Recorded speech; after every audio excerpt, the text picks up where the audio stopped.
gisagara ca Bujumbura inyubakwa n'uruganda vyuguruwe n'umukuru w'igihugu cy'u Burundi Evariste Ndayishimiye kuri uwa kabiri igenekerezo rya 20 Myandagaro umwaka wa 2024.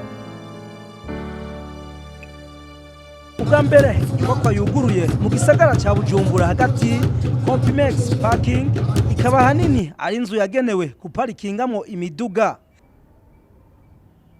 Iyo nayo ikaba yubatswe ahanini kugira ngo bagabanye uruja n'uruza rw'imiduga bakunda guhagarika ku nkengera z'amabarabara ari mu gisagara hagati.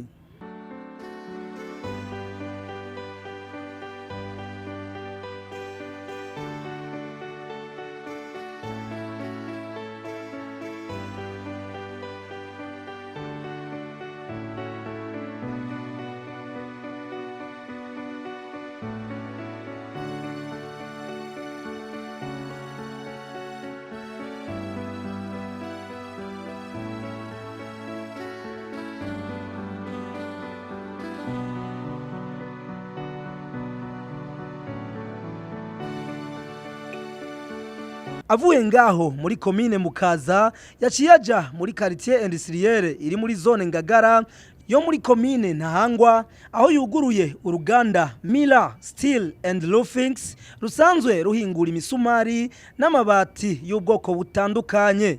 Ihingura amabati y'ubwoko bwose, ihingura imisumari y'ubwoko bwose, igahingura amatibe y'ubwoko bwose n'amaprofile y'ubwoko bwose.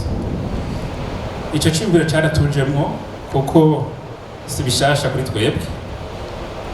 Tumaze imyaka irenga 20 tudandaza ibyo by'ukubaka mwishira hamwe bita magazine irakoze. Hama haragira igihe twumva tutoze inze yuko tutokwama tubikura hanze.